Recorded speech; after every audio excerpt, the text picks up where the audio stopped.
Social post ప్రేక్షకులకు స్వాగతం. నేను doctor Anil Kumar Bachchu, certified financial ప్లానర్‌ని, ఆంఫీ రిజిస్టర్డ్ మ్యూచువల్ ఫండ్ డిస్ట్రిబ్యూటర్‌ని కూడా. ఒక ఇంపార్టెంట్ టర్మ్ అందరికీ తెలుసు, ఐపీఓ. ఇన్వెస్టర్స్‌కి తెలుసు, తెలియని వాళ్ళకి చెప్తాను. Initial public offering. News paper open చేస్తే చాలు ఐపీఓలు వస్తున్నాయి, ఐపీఓ వస్తుంది. ఏ కంపెనీ అయినా సరే కొత్తగా మార్కెట్‌లో, ఈక్విటీ మార్కెట్‌లో వచ్చి క్యాపిటల్ రేస్ చేయడానికి వచ్చినప్పుడు దీన్ని ఐపీఓ అంటాం. మన బాండ్స్ కూడా ఐపీఓ ఉంటుంది. సో బేసికలీ డబ్బులు మార్కెట్ నుంచి రేస్ చేయడానికి వచ్చినప్పుడు ఇనీషియల్ పబ్లిక్ ఆఫరింగ్ ద్వారా కంపెనీస్కి మార్కెట్ రావడాన్ని ఐపీఓస్ అంటాం. ఒక మిత్ ఏముందంటే ఐపీఓ ఇన్వెస్టింగ్లో, ఐపీఓలో అలాట్ అయిపోయిందంటే మనకు కంపల్సరీ డబ్బులు వస్తాయి, అంటే లిస్టింగ్ గెయిన్స్ అంటారు, ఆర్ ఓవర్ పీరియడ్ టైం ఇచ్చుకుంటే కంపల్సరీ పెరుగుతుంది అనే అపోహ ఇన్వెస్టర్లో చాలా ఎక్కువగా ఉంది. దీన్ని పొడగొట్టాలి. అసలు ఐపీఓలు అంటే కంపల్సరీ డబ్బులు వస్తాయా? ఐపీఓ ఇన్వెస్టింగ్ చేసేప్పుడు జాగ్రత్తలు ఏంటి? ఎందుకు చేయాలి? ఎలా చేయాలి? ఏం చేయాలి? అనేది ఈ వీడియోలో నేను మంచి క్లియర్గా చెప్పబోతున్నాను. ప్లీజ్ మీ ఫ్రెండ్స్ కూడా షేర్ చేయండి. నలుగురికి ఉపయోగపడుతుంది. ఐపీఓ ఇన్వెస్టింగ్ ఎంతో మంది చేస్తూ ఉంటారు, కోట్ల మంది చేస్తూ ఉంటారు. నలుగురికి ఇన్వెస్ట్ చేయండి. తెలుగులో కొద్ది మంది మాత్రమే ఇలా మంచి ఎడ్యుకేషన్ వీడియో ఐపీఓ మీద ఉంది. ఇది వన్ ఆఫ్ దెమ్. సో చివరి వరకు చూడండి. చివరిలో చాలా ఇంపార్టెంట్ ఇన్ఫర్మేషన్ కూడా వస్తుంది. So coming to important IPO invest చేసేప్పుడు చూడాల్సింది, ఎవరు అమ్ముతున్నారు and who is selling and ఎందుకు డబ్బుల కోసం వస్తున్నారు అనేది చాలా ఇంపార్టెంట్. ర్యాండమ్గా ఒక కంపెనీ ఐపీఓకి వస్తే సక్సెస్ఫుల్ అన్నట్టు కాదు, కంపల్సరీ లాభాలు వస్తాయని కాదు. ఎందుకంటే మనము కంపెనీస్ చూసినప్పుడు సెల్లింగ్ ఓవర్ చేస్తున్నారు, దాన్ని బట్టి లాట్ ఆఫ్ థింగ్స్ మ్యాటర్స్. అట్లాగే ఇది fresh issue or offer for sale, అంటే ఎగ్జిస్టింగ్ ఇన్వెస్టర్స్కి ఎగ్జిట్ ఇస్తున్నారు, అది కూడా very very important. Okay, third వచ్చేసి మాత్రం చాలా మటుకు అలాట్మెంట్ ట్రాప్ అనేది నిజం. విన్నర్స్ కర్స్ అంటాము. మీరు అలాట్మెంట్లో మీకు షేర్లు వచ్చినంత మాత్రాన గెలిపేం కాదు. ఎందుకంటే లాస్ట్ 1 or 2 yearsలో ఎన్నో కంపెనీస్ లాస్లో, అంటే 100 రూపాయలు లిస్ట్ చేస్తే వాళ్ళు 40 రూపాయలకు, అంటే 40-50% లాస్లో ఉన్నాయి. సో మీకు అక్కడ అలాట్ అయినంత మాత్రాన ఆ ఒక్కరోజు నాకు అలాట్ అయిందనే విన్నర్గా మీకు ఉంటుంది, కానీ అదొక శాపం కూడా చాలా కేసులు. అందుకోసం మీరు జాగ్రత్తగా ఉండాలి. ప్రతి వచ్చిన ఐపీఓకి ఇన్వెస్ట్ చేయకూడదు. ఎందుకంటే లాస్ట్ 2 yearsలో ఎంతో మంది నష్టపోయిన వాళ్ళు ఉన్నారు. దాన్ని అమ్ముకోలేరు. ఎందుకంటే 50-60% నష్టం బుక్ చేయాలంటే బాధేస్తుంది. సో ఇది ఒక శాపమే ఒక్కోసారి అలాట్మెంట్ అంటే. అందుకే మంచి కంపెనీలో చేస్తే మాత్రం ఈ శాపం రాకుండా, ఆ కరెక్ట్ టైంలో ఎగ్జిట్ అయితే మనకు బాధలు లేకుండా బాగా ఉంటుంది. దెన్ ఇంకొకటి ఏంటంటే ఈ జిఎంపి అంటాము, అంటే మంచి market price, correct market price అవునా కాదా, గ్రే మార్కెట్ ప్రీమియం అంటాం దీన్ని.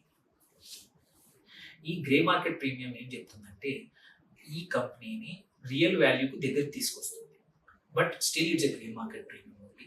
సో అది అనాలిసిస్ కాదు, బట్ కొన్నిసార్లు ఇండికేషన్ ఇస్తుంది, ఎస్ ఇది ఐపీఓ ఓవర్ ప్రైస్ చేశారా, తక్కువ ప్రైస్ చేశారా, కొంటే మనకు లాభాలు వస్తాయా లేదా అనేది ఒక్కోసారి జిఎంపి కూడా చెప్తా ఉంది. But GMP is not the ultimate number, but GMP gives a indication. GMP అన్నిటికన్నా ఇంపార్టెంట్ ఈ వీడియో ద్వారా నేను చెప్పాలనుకుంటుంది మాత్రం, ఐపీఓస్ ఆల్వేస్ మేక్ మనీ అనే అందరికి ఉన్న అపోహను మాత్రం తొలగించాలనుకుంటున్నాను.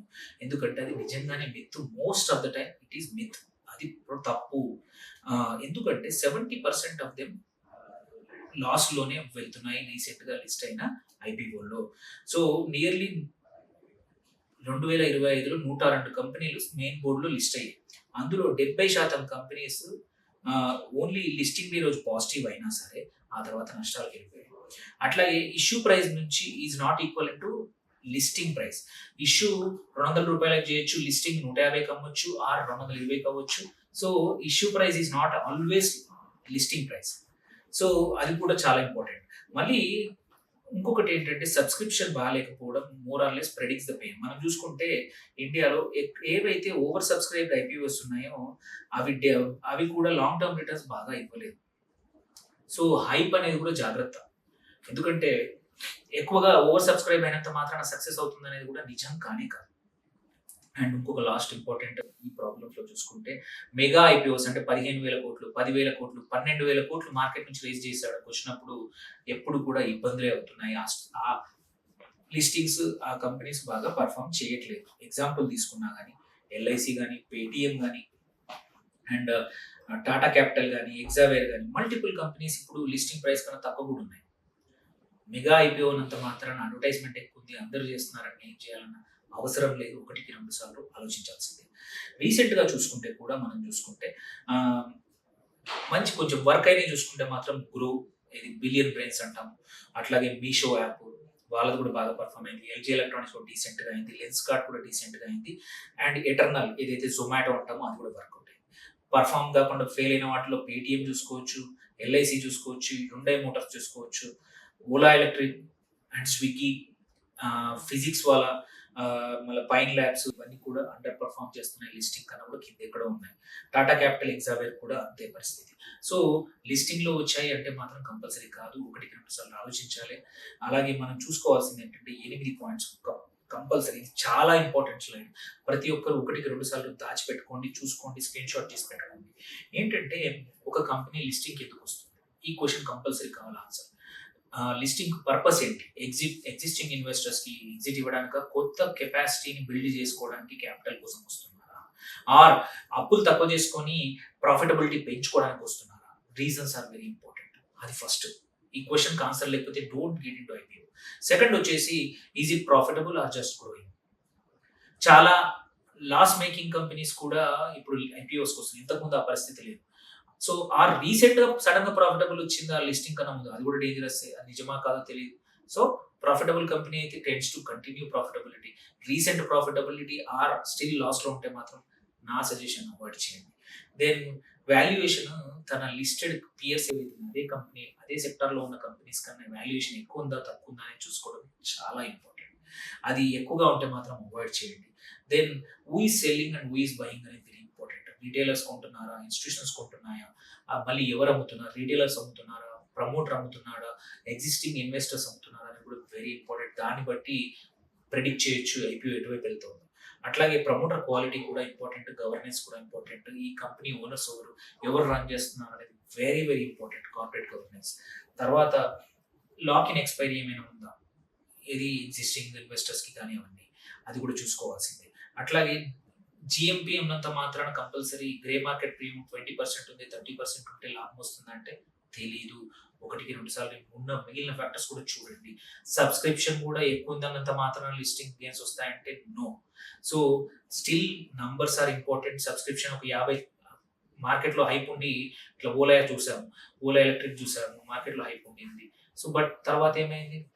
లాస్‌లోకెళ్ళిపోయింది. కొన్న వాళ్ళందరూ నష్టాల్లో ఉన్నారు. అట్లాగే లాస్ట్ ఇంపార్టెంట్ మీరు కూడా ఓనర్స్ థీసిస్ ఏంటంటే మీరు కూడా ఇన్వెస్ట్ చేసేప్పుడు ఒక థీసిస్ ఉండాలి.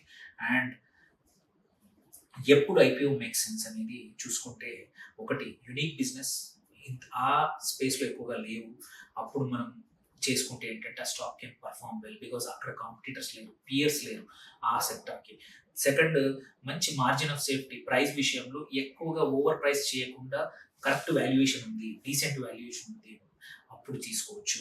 దెన్ ఓన్లీ ఇన్వెస్టింగ్ అప్పుడే కాదు, పోస్ట్ లిస్టింగ్ కూడా మంచి రిటర్న్స్ రాబోతా ఉన్నాయి అనిపిస్తే కంపల్సరీ తీసుకోవచ్చు. And sizing is also important. పొజిషన్‌తో పాటు సైజ్ ఇంపార్టెంట్. కొన్ని కేసుల్లో మంచి సైజ్ ఉంటేనే మనకి రిటర్న్స్ కూడా బెటర్‌గా ఉంటాయి. సో, ఇన్ ద ఎండ్ ఐపీఓలు అన్నీ కూడా మంచిది కాదు. వచ్చిన అన్నిట్లో ఇన్వెస్ట్ చేయడం మంచిది కాదు. ఒకటికి 2 సార్లు ఆలోచించాలి.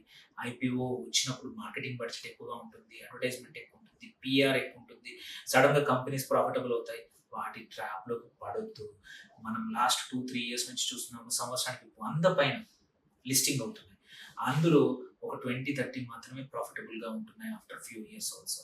అందుకోసమే ఒకటికి 2 సార్లు ఆలోచించండి.